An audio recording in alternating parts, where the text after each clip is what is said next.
So hi ಸ್ನೇಹಿತರೆ post ಆಫೀಸ್ಗೆ application ಹಾಕುವಂಥ ವಿದ್ಯಾರ್ಥಿಗಳು ಸರ ನೀವು ಅಪ್ಲಿಕೇಶನ್ ಬಗ್ಗೆ ಅಪ್ಡೇಟ್ ಕೊಡ್ರಿ ಅಂತ ಅಂತಿದ್ರಿ.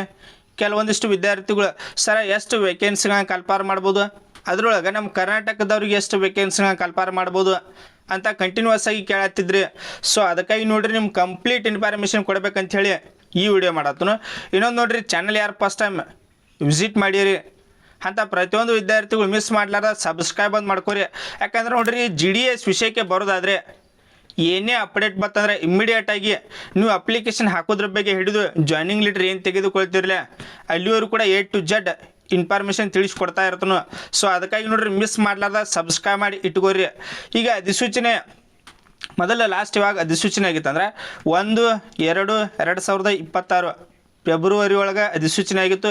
ನೀವು ಕೆಲವೊಂದಿಷ್ಟು ವಿದ್ಯಾರ್ಥಿಗಳು ಅಪ್ಲಿಕೇಶನ್ ಹಾಕಿದ್ರಿ. ಟೋಟಲಾಗಿ 28,740 ವೇಕೆನ್ಸಿಗಳನ್ನ ಕಲ್ಪಾರ ಮಾಡಿದ್ರು. ಅದರೊಳಗೆ ನಮ್ಮ ಕರ್ನಾಟಕದವ್ರಿಗೆ 1028 ವೇಕೆನ್ಸಿ ಇದ್ದು. 1028ರೊಳಗೆ ಕೇವಲ 1020 ವಿದ್ಯಾರ್ಥಿಗಳನ್ನ ಮಾತ್ರ ಸೆಲೆಕ್ಟ್ ಮಾಡ್ಯಾರ. ಇನ್ನು 8 ಏನು ವೇಕೆನ್ಸಿ ಉಳ್ದಾವಲ್ಲ ಅವು ಬ್ಯಾಕ್ಲಾಗ್ ವೇಕೆನ್ಸಿ ಅಂತೇಳಿ ಕನ್ಸಿಡರ್ ಮಾಡ್ತಾರೆ. ಇನ್ನು ನೆಕ್ಸ್ಟ್ ರಿಕ್ರೂಟ್ಮೆಂಟ್ ಆಕೈತಿಲ್ಲ ಆವಾಗ ಆ ವೇಕೆನ್ಸಿಗಳನ್ನ ಆ್ಯಡ್ ಮಾಡಿ ಹೊಸದಾಗಿ ಅಧಿಸೂಚನೆ ಹೊರಡಿಸ್ತಾರೆ. ಮತ್ತು ನಿಮಗೆ ಏನಾದರೂ ಡೌಟ್ಸ್ ಇತ್ತಂದ್ರೆ ಹೇಳ್ರಿ, ಕಮೆಂಟ್ ಸೆಕ್ಷನ್ ನಾನು ಇಟ್ಟಿರ್ತೀನಿ, ಕಮೆಂಟ್ಸ್ ಕೂಡ ಮಾಡುತ್ತೆ ಬರ್ರಿ. ಮತ್ತು ಪ್ರತಿಯೊಂದು ವಿದ್ಯಾರ್ಥಿಗಳು ನೋಡಿರಿ ಡಿಸ್ಕ್ರಿಪ್ಷನ್ದಾಗ ನಮ್ಮ ಟೆಲಿಗ್ರಾಮ್ ಲಿಂಕ್ ಕೊಟ್ಟನ, ಪ್ರತಿಯೊಂದು ವಿದ್ಯಾರ್ಥಿಗಳು ಜಾಯ್ನ್ ಆಗಿರಿ. ಏನೇ ಅಪ್ಡೇಟ್ ಬರ್ತಂದ್ರೆ ಇಮ್ಮಿಡಿಯೇಟಾಗಿ ಅಲ್ಲಿ ಶೇರ್ ಮಾಡ್ತಾ ಇರ್ತಾನು. ಇದ್ರ ಜೊತೆಗೆ ಈಗಾಗಲೇ 4th ಮೆರಿಟ್ ಲಿಸ್ಟ್ ಬಂತು. ಯಾವಾಗಂದರೆ 8 ಜೂನರಂದು 4th ಮೆರಿಟ್ ಲಿಸ್ಟ್ ಬಂತು. 4th ಮೆರಿಟ್ ಲಿಸ್ಟ್ ಬಂತು. ನಾನು ನಿಮ್ಗೆ 5th ಮೆರಿಟ್ ಲಿಸ್ಟ್ ಬರ್ತೈತೆ ಅಂತೇಳಿ ಅಪ್ಡೇಟ್ ಕೊಟ್ಟಿನಿ, ನೀವು ಆಲ್ಮೋಸ್ಟ್ ನೋಡಿರ್ಬೋದು.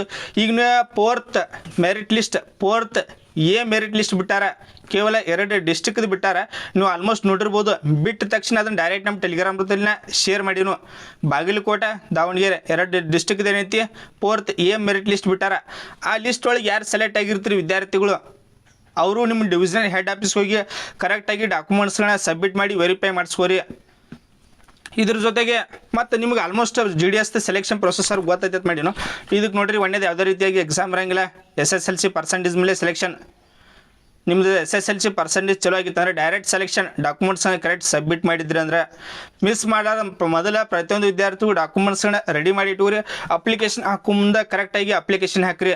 ಇಲ್ಲಿ ಅಪ್ಲಿಕೇಶನ್ ಹಾಕೋ ಮುಂದೆ ಒಂದು ಮಾಡೋದು, ಡಾಕ್ಯುಮೆಂಟ್ಸ್ನ ಸಬ್ಮಿಟ್ ಮಾಡೋದು ಒಂದು ಮಾಡೋದು ಅಂದರೆ ಡೈರೆಕ್ಟ್ ರಿಜೆಕ್ಟ. ಸೊ ಅದಕ್ಕಾಗಿ ನೋಡಿರಿ 5-6 ಮೆರಿಟ್ ಲಿಸ್ಟ್ ಅದಕ್ಕೆ ಬರ್ತಾವಂದ್ರೆ ಇದೇ ಕಾರಣಕ್ಕಾಗಿ 5-6 ಮೆರಿಟ್ ಲಿಸ್ಟ್ ಬರ್ತಾವೆ. ಸೊ ಅದಕ್ಕಾಗಿ ನೋಡಿರಿ ಅಪ್ಲಿಕೇಶನ್ ಸ್ಟಾರ್ಟ್ ಆತಂದ್ರೆ ಅಪ್ಲಿಕೇಶನ್ ಹಾಕುಮುಂದೆ ಕರೆಕ್ಟಾಗಿ ಹಾಕಿರಿ. ಡಾಕ್ಯುಮೆಂಟ್ಸ್ಗಳನ್ನ ಸಬ್ಮಿಟ್ ಮಾಡೋಲಿ ಕರೆಕ್ಟಾಗಿ ಸಬ್ಮಿಟ್ ಮಾಡಿದ್ರೆ ಅಂದರೆ ಡೈರೆಕ್ಟ್ ನೀವು ಪಾಸ್ ಆಗಿಬಿಡ್ತೀರಿ. ಜಾಯ್ನಿಂಗ್ ಲೆಟರ್ ಬಂದುಬಿಡ್ತೈತಿ. ನೀವು ಏನಾದರೂ ಮಿಸ್ಟೇಕ್ ಮಾಡಿದಾರೆ ಅಂತ ರಿಸಲ್ಟ್ ಮಾಡಿ ಬಿಡ್ತಾರೆ. ಇದ್ರ ಜೊತೆಗೆ ನ್ಯೂ ಅಪ್ಲಿಕೇಶನ್ ನ್ಯೂ ನೋಟಿಫಿಕೇಶನ್ ಯಾವಾಗ ಆಕೈತೆ ಅಂದ್ರೆ ಕಂಟಿನ್ಯೂಸ್ ಆಗಿ ಕೇಳತ್ತಿದ್ರಿ. ಇಲ್ಲಿ ನೋಡ್ರಿ ಯಾವಾಗ ಆಗ್ಬೋದು ಅಂದ್ರೆ ಈ ಮಂತ್ ಎಂಡ್ ಅಥವಾ ನೆಕ್ಸ್ಟ್ ಮಂತ್ ಏನೈತಿ ಅಧಿಸೂಚನೆ ಆಗ್ಬೋದು.